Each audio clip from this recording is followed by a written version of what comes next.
Time now to introduce you to your live classroom area where you will be interacting with your students for the once a week live 90-minute class sessions.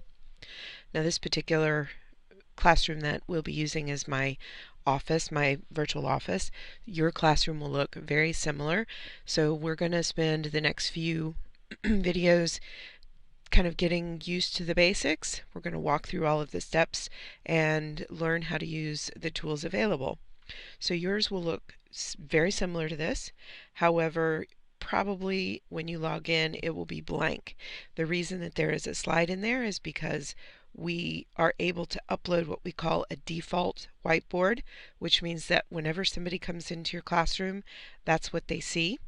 So that's one of the things that we'll talk about in a later video, is how you can create your default whiteboard and get it to us so that we can get that uploaded into your classroom. Now to get access to your classroom, you actually would have received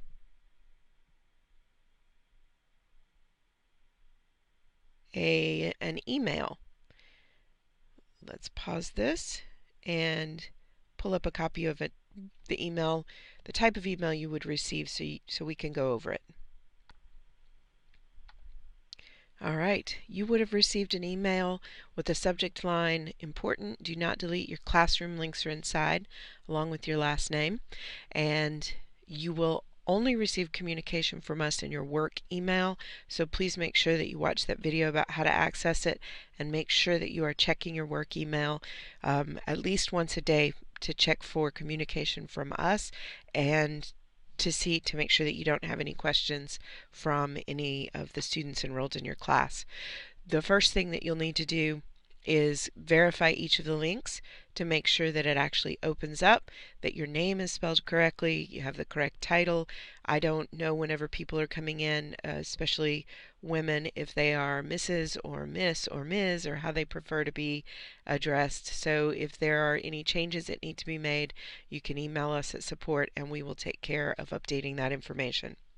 Now the first link is the most important one. That's your moderator or teacher link. This is for your use only. Do not distribute it, do not post it, do not give it out. You are the only one that will be using this link, so keep it in a safe place. One thing that a lot of teachers do is in their workspace in Haiku, in that unpublished page, they actually have a content block that they keep these links posted in. That's a really great way to make sure that you always have access to it and can quickly and easily get to it, and you don't have to search for it in email or find it again if it gets lost. The next link is the one that you will be posting for your students to access the classroom. This is not going to be posted until a couple of days before classes begin.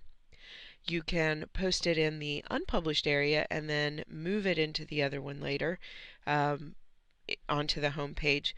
But the easiest way is just to let them know on that welcome page that this information will be coming. So you can also click on this, see what your classroom looks like from the student perspective. Once you get these links, you have access to your classroom to practice, to work in, to do some testing. And one of the things that I would encourage you to do is do a short recording to actually practice walking through, getting the feel for that, and then going and finding that recording so that you can practice posting the recording link to your classroom, which we will also show you. So the link to your playback table, this is where all of your classroom recordings will post to. Do not give your students the link to the playback table. There's not a good identifier to know which link is which. So this is for your access only, and it is only for you to use to go and retrieve those recording links from and then to post into your classroom. You do have to use Control-C, Control-V, the keyboard shortcuts to be able to do those. Command-C, Command-V if you are on a Mac. So we will actually walk through how to do all of those steps, posting the link for your students, retrieving recordings and posting those in upcoming videos. But I would definitely encourage you to make sure that you have tested your links and let us know if there are any changes that need to be made.